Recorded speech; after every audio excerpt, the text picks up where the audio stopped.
Good evening, everyone. Welcome into Vol Society Live on this Tuesday night, August the 15th, 2023. And we are now 18 days away until it is football time in Tennessee, in Nashville, Tennessee, as the Tennessee Volunteers get ready to take on the Virginia Cavaliers. My name is David Morrison. I am the Vol Society lead analyst here to guide you through this Tuesday night. We're going to talk about training camp continuing on this week. We will recap last Thursday's scrimmage and some news and notes over the weekend as far as practice goes. And we will also talk about uh, tomorrow's second scrimmage featuring the Tennessee Volunteers, as they will, like I said, scrimmage tomorrow uh, as we get ready for the upcoming season. And we'll also kind of brief talk about some injury news and notes around practice and stuff like that. We will also talk about the impact players. We're going to talk about who needs to make an impact, who needs to have a big season to help Tennessee solidify a potential national championship season. What players need to step up for the year, and we will also tonight announce our first Fall Society high school football game of the week. We will announce that towards the end of the show. We got Brad in the chat room saying almost football time in Tennessee. Indeed, it is. And also, if you're watching along on our social media pages, please go ahead and leave a comment question. We will gladly answer your questions, read your comments as the show progresses along. Give our first shout out to my mom, who left the first like on the Facebook page. Give her a shout out real quickly. While we're on here early on, don't forget to visit the official store of Vol Society. There it is. The Vol Society store. As you see, we got hoodies, we got beanies, we got the very popular water bottle that our founder Brad displayed for us this week. Backpacks. Hey, school's back in session. Get you a backpack, whether elementary, high school, college, preschool, doesn't matter. Get you a Vol Society backpack. We got hats, we got t-shirts, coffee mugs, everything. That's all part of the Vol Society shop. Matter of fact, reach down here really quick. I got my Vol Society hoodie that just came in the mail this week. There it is right there. Live and in living color. Very comfortable. Very nice. I don't need it right now because it's still the dog days of summer, but that will come in handy here in a couple of months. Also, hate to kind of start on a little bit of somber news, but I think this can help out a lot of people too. Um, we've had some recent floodings and a lot of rain the last 48 hours that's hit the Tennessee Valley, and particularly the folks in Tellico Plains, Tennessee. So Tellico Plains, Tennessee, if you don't know, is a little over an hour south of Knoxville, probably 45 minutes away from where I'm at. And they've really received some very massive flooding, uh, like I said, in the last 24 hours. And Tellico is a town in kind of nestled in the Smoky Mountains, really Star Mountain. A really small community. Not a lot of people live there, but a lot of tourists do go up there and camp and hike up there. And they got a few little attractions and restaurants, but they've really been hit hard with floodings this week. I know the head coach at Tellico, the football coach at Tellico, and I know it's really kind of affecting the community. So the only way I know how to help out, and I just saw this on Facebook before we went on, if you want to help the folks in Tellico Plains, visit the Monroe County Chamber of Commerce Tennessee Facebook page. They've got a post set up, and they say they're going to update it. But it sounds like they need like water, snacks, cleaning supplies to help out these folks in Tellico Plains, Tennessee, that's going through a tough time right now. And obviously, our thoughts and prayers go out to these folks.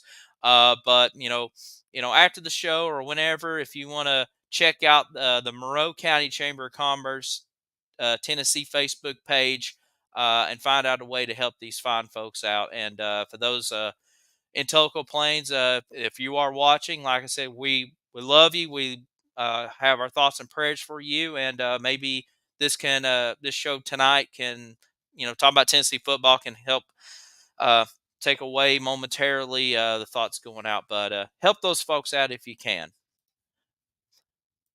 And shout out to Randy giving us a go Vols, watching along. All right, so let's go ahead and kind of dive into training camp going on. Like I said, Tennessee had their first scrimmage last Thursday. That we'll have another one tomorrow. Just kind of some quick takeaways, really quick. Uh, Quarterback's looking really great. Joe Milton looking really good. I know Josh Heupel mentioned in this press conference, he's not completely perfect, but he's making significant strides. And what I'm hearing is like his vision has really improved. The command of the offense has really improved. So a lot of good, positive things coming out from the quarterback room. Same thing with Nico Iamaleava, hearing some good things about him. So it seems like the quarterbacks have uh, really got their game down tight. So good to hear that. And, kind of just what I expect to see throughout the season. Obviously, Joe Milton's going to be starting. And I kind of expect to see something similar to how last year is. And I'll break it down more next week when we officially do the season preview and prediction show. I expect to see, a lot of Joe Milton to play. And once Tennessee has a significant lead, they'll bring Nico in. And it wouldn't shock me to see if Gaston Moore comes in there and play. If you kind of remember last year, Tennessee, kind of ran three quarterbacks, not the whole time, but in blowout games, you saw even four quarterbacks. You saw Hendon Hooker uh, obviously start the game, and then once Tennessee built out to a significant lead, then Joe Milton came in and played a little bit, and then they took Joe out, and then they put in now former ball quarterback Jackson, Tobias Jackson, and then even Gaston Moore played for a little bit, and I think Navy Schuler got to come in. So I expect to see something similar this upcoming season, where you'll both see both Joe Milton play, and then Nico will probably come in, and heck, even Gaston Moore. I wouldn't shock me to see if he kind of comes in mop up duty, and that just kind of keeps guys rotated in and get guys experience. Because, like I said, the main rule for a backup is you're ready. You got to be ready whenever it comes up. Injury news and notes. Kind of this has just been building on the last several practices. The big couple big injuries on the offensive side and defensive side. We'll start with the offensive side, and we mentioned this last Tuesday night. Cooper Mays had a procedure done recently. Uh, Not sure his timetable to return, but he didn't play in the scrimmage last Thursday, and it doesn't sound like he's really going to play tomorrow. So, since the last time we talked to you, we mentioned Addison Nichols tried out at center. Didn't really pass with flying colors. Heard some snapping issues. It was kind of the problem. Um, yeah, thank you, Brad. We want to hear from you, Boss Society. Make sure you leave a comment and ask questions. So they now tried out Ollie Lane. They moved him from left guard over to center, and it seems like it has significantly improved. And it seems like Ollie Lane is now going to be kind of the new starting center at this moment until Cooper Mays decides to come back. And speaking of Addison Nichols, it looks like they have now shifted him over to left guard, and it seems like he is doing uh, a lot better and more comfortable in that position than when he was in the center position, held at my grandparents watching along. And also, you got to look into Jackson Lampley. Uh, Also part of that left guard position, and kind of still others. So still some questions on the offensive line, not big. Oh my gosh, sky's falling moments, but definitely kind of keep an eye out on. Gerald Mincy, they're still testing him out at right tackle. Remember, him and Jeremiah Crawford was the starting left tackle for the season last year. And now with the addition of John Campbell, the transfer from the Miami Hurricanes, he's pretty much just a left tackle plug and position guy. So they've moved Gerald Mincy over to right tackle. They've been flip flopping him to a little bit to left tackle. Excuse me. But it seems like Gerald Mincey's probably going to be kind of stuck at right tackle, which is fine. So it seems like the tackle positions, from what I'm gathering, are kind of locked. Uh, the interior line, obviously, Spraggins will be one of the guards, and then still that left guard position is still kind of up in the air, and it seems like Ollie Lane's now going to be the center uh, until Cooper Mays comes back. You also got to consider Dane Davis, who's been there for a while. Although Dane Davis is one of these players, unfortunately, is the injury bug has kind of hit him, and unfortunately, it seems like he every time he plays, he gets banged up somehow, or it takes for him a while to get back up. It's just I'm not trying to bury the guy. I think he's a great player, great asset, but it's just kind of calling what I'm seeing. But we shall see. Uh, Defensively, a couple of guys that are injured. First off, Wesley Walker, one of our safeties and corners, uh, kind of been banged up. Josh Heupel didn't really go full detail of what the significant injuries are. He doesn't really disclose out in public for the most part, unless it's something severe. But it sounds like it's he should be returning pretty soon. And then the other big injury to Marion McDonald, starting star position, the nickelback position, uh, hasn't played or hasn't practiced for the most part. Warren Burrell has been plugged into that star position, which I'm a little worried about. Hopefully, he's significantly better. But kind of some question marks in a little bit in the secondary, or at least in the safety positions. Obviously, you still figuring out about Tank McCullough with his off the field issues, which kind of seems like it's now, I don't want to say uh bridge under water type of deal, but it's kind of one of those, you just still don't know what all took place for the most part, and we'll kind of see once the official depth chart comes out. Um, But here's some good praise from Andre Turrentine, transfer from Ohio State a couple of years ago.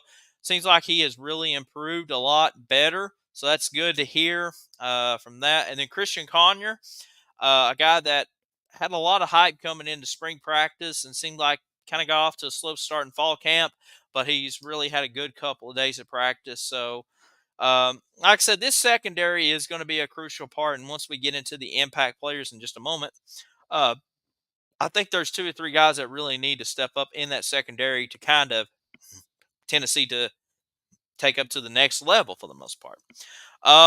Wide receivers, obviously Dante Thornton has kind of been the star in camp.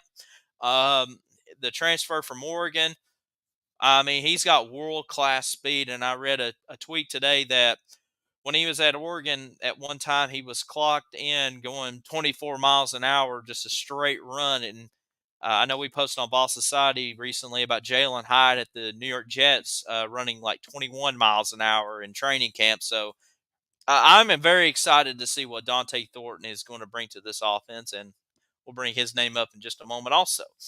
But the wide receivers are doing really good, and I know last Thursday, uh, not all the wide receivers played.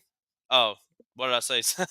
Yeah, for the Giants. Okay, I think I said the wrong New York team there.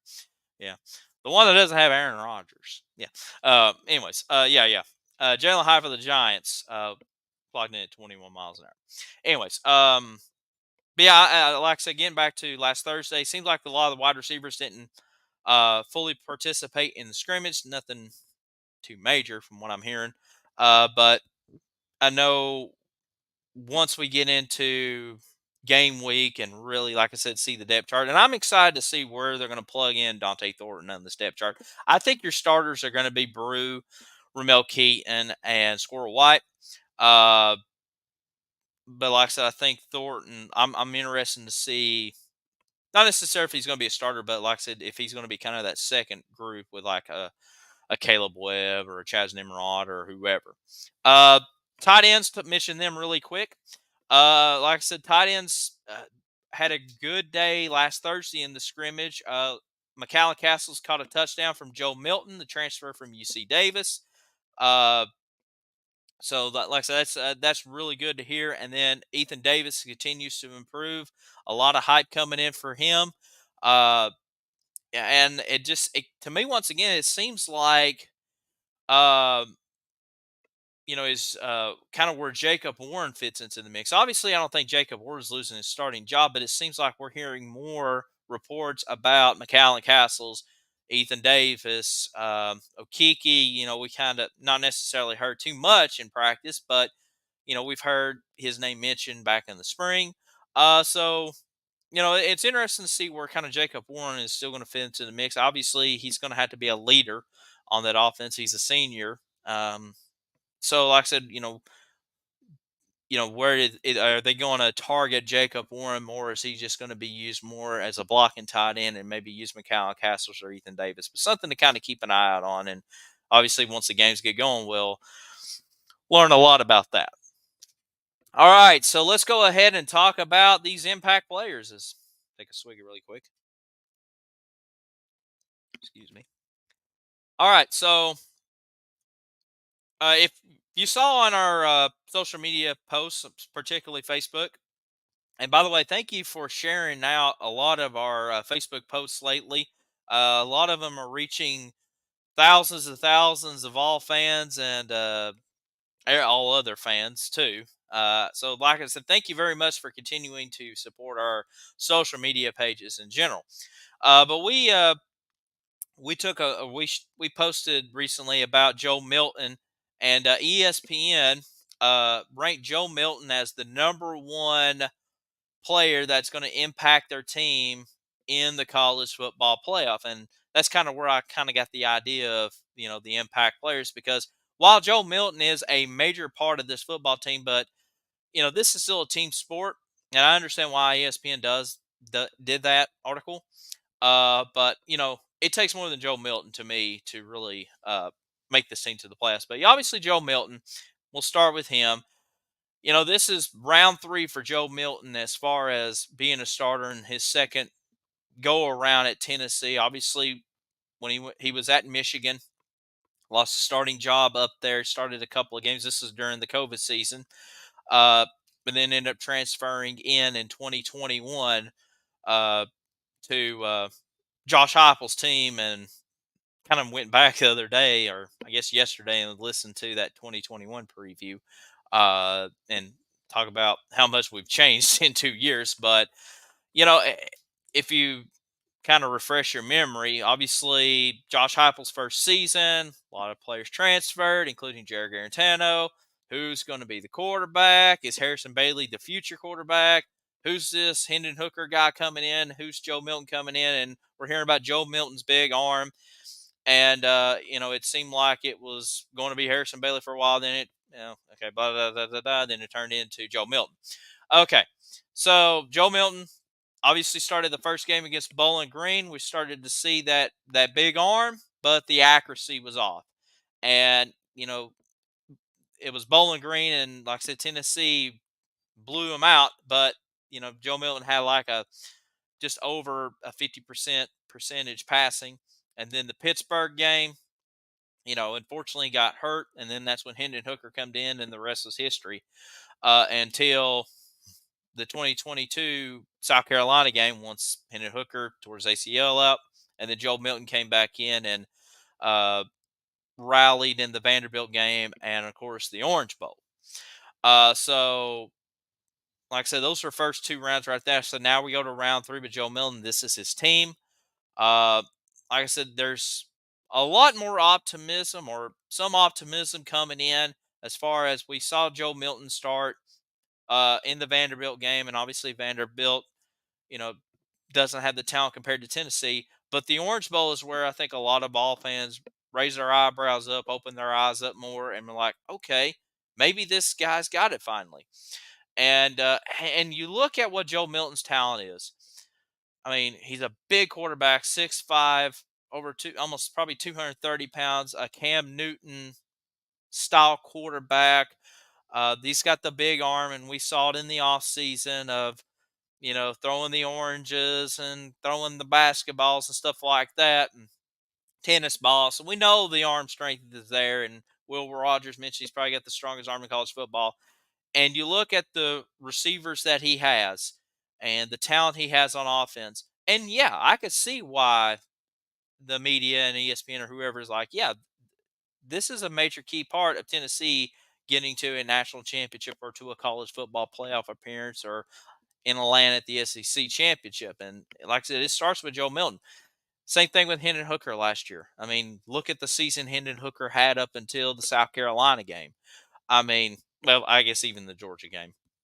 It was just remarkable to see every week and everybody stepping up. And now in year three, the Josh Heupel offense or Josh Heupel era, you know what kind of team you're going to get. And like I said, Joe Milton's a big part. But kind of branching out, I think also you got to look at the running game.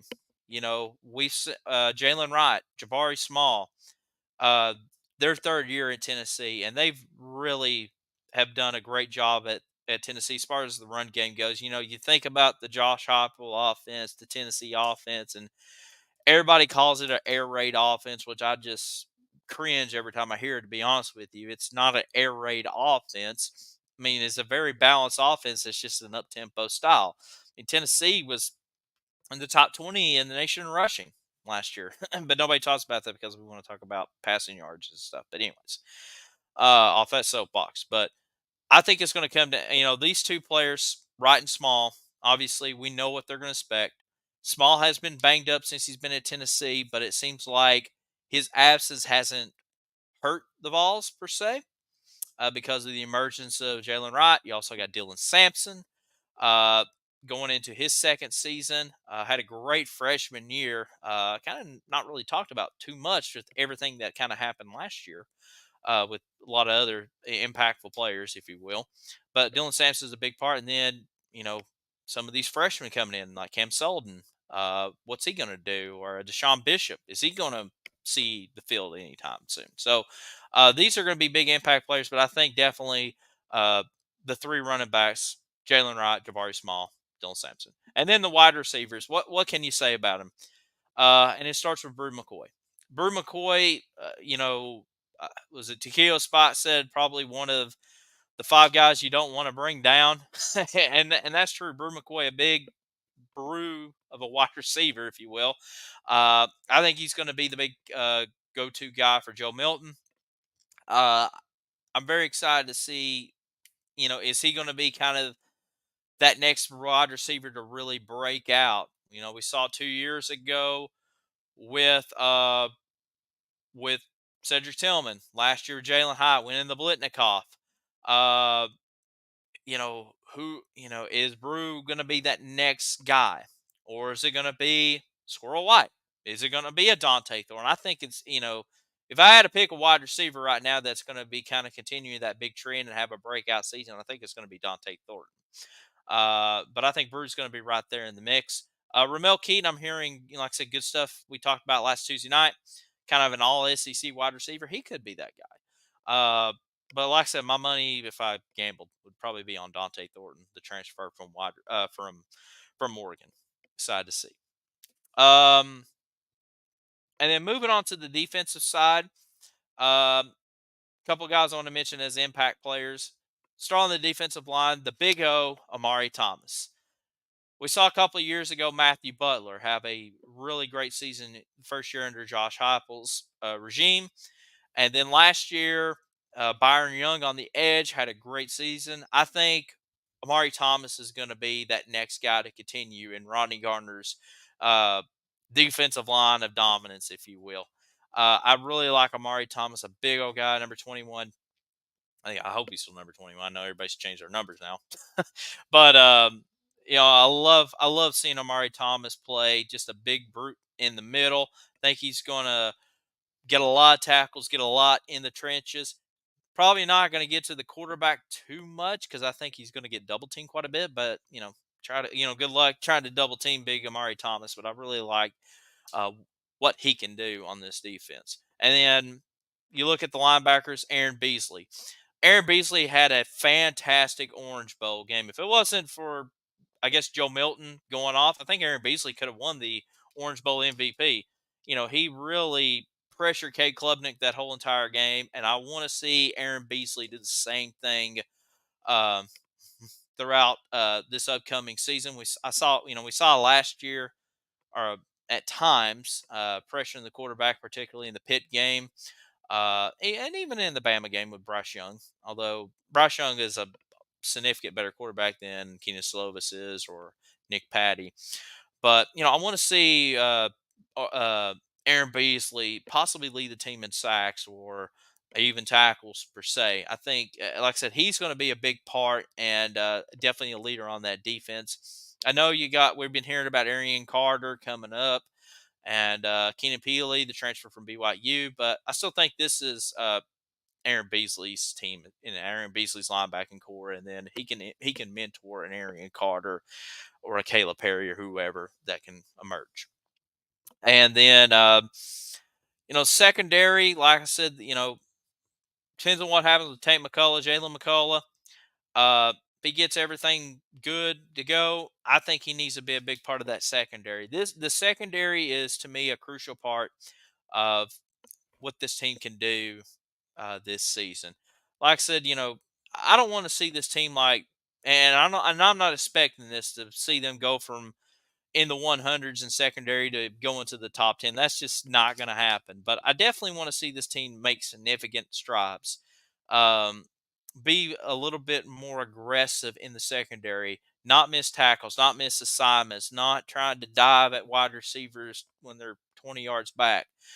We saw quite a bit of that, but I think Jalen McCullough needs a big part of it. Uh, Danico Slaughter, I think, it seems like he's locked down as a corner. I want to see him really own his position really well. Gabe Judy Lally, the other BYU transfer, hearing good things about him. I want to see him also uh, contribute on the other side because I think that's where they're looking at as far as the starting corners go. But you never know. Like I said, you still got Kamal Haddon, you still got Brandon Turnage. But it's kind of one of those. There's still a lot of question marks with that. And then we talked about in the injury report with Tamarian McDonald and Warren Burrell, in the start position. Obviously, McDonald hasn't played in fall camp or practice in fall camp, if you will. But like I said, obviously the highlight of him last year was getting the interception, the first play of the game against Ball State, and um, I guess he had some flashes of brilliance the rest of the season, but kind of, his best moment so far in his Tennessee career was the interception in the Ball State game, which I guess, you know, showed a future of what Tennessee football was going to be the rest of the year. But I think he needs to be a big part of that. But that's kind of like the impact players per se who I want to see really step up.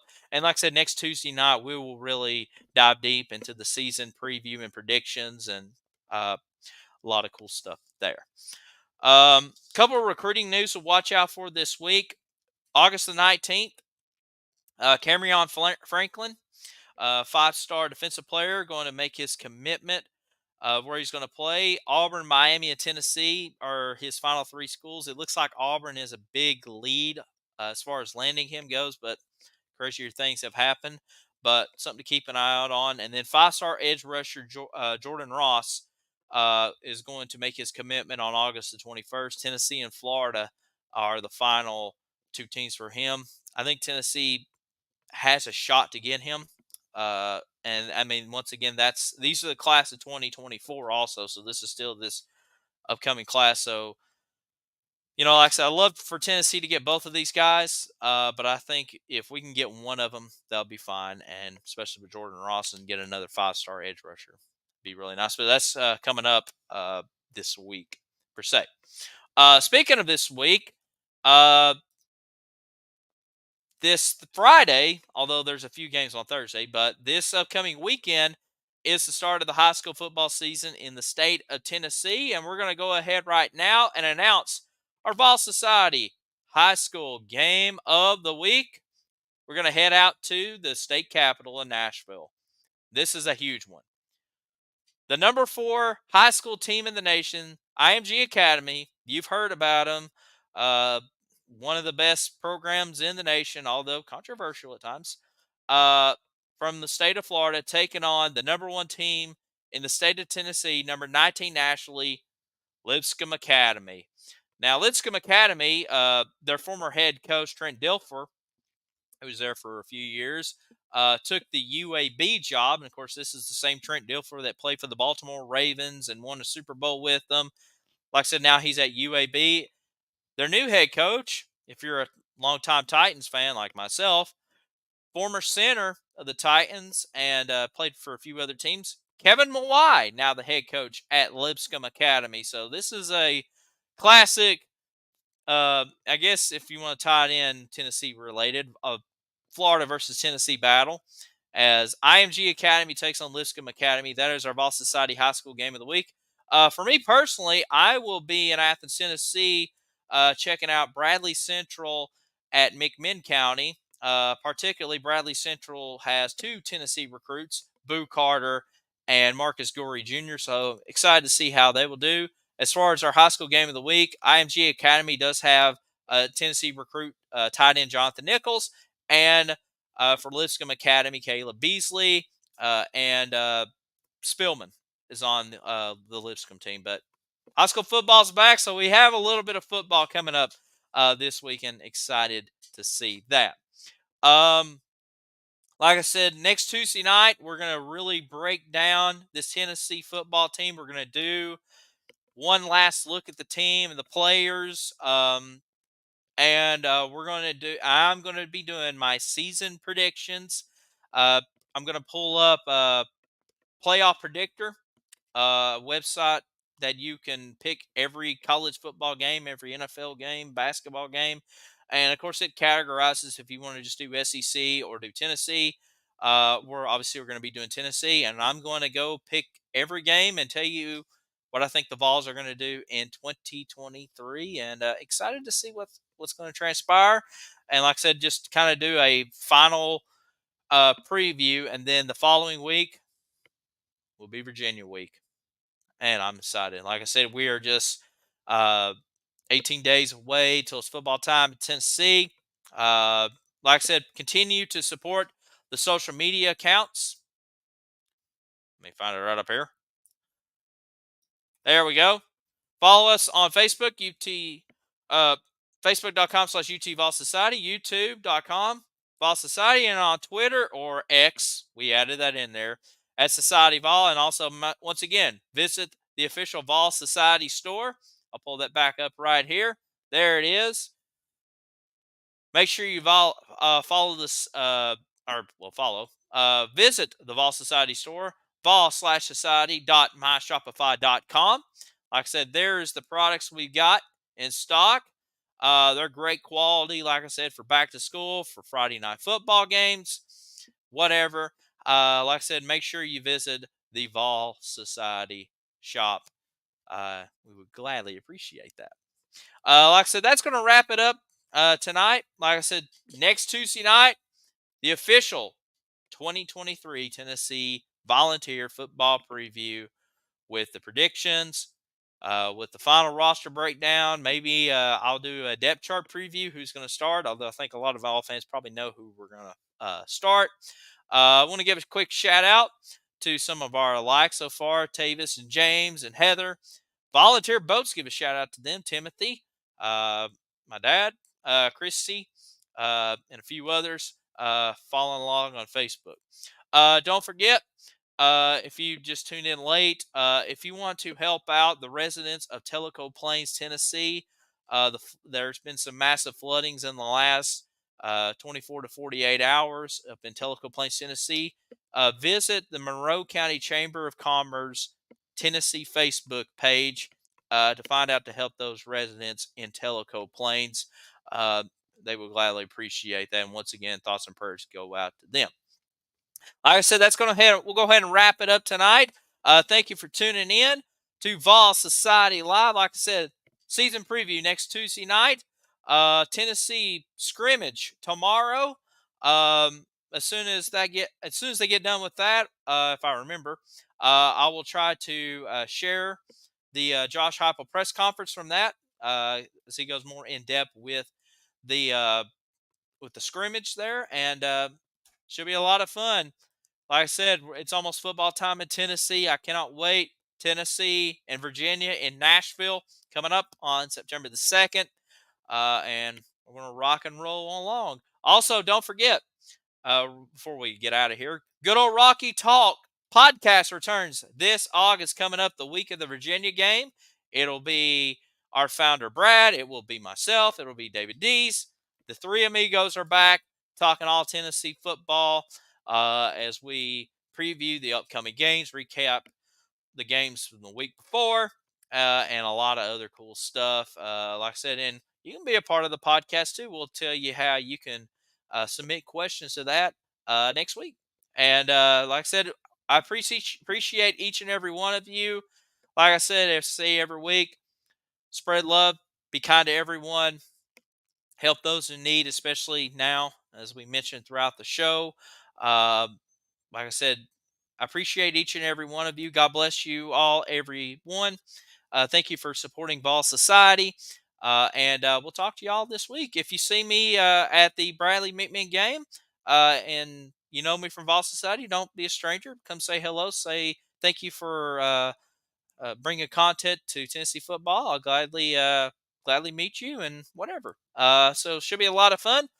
Check out those high school football games in your area. Support these local kids. Uh, they do a great job. Like I said, yeah, it is somewhat entertaining, but it also is a community outreach and support them if you can. Maybe see a future Vol out there if you can. All right. This is David Morrison for Vol Society. We'll catch you next time, and always good night and go Vols.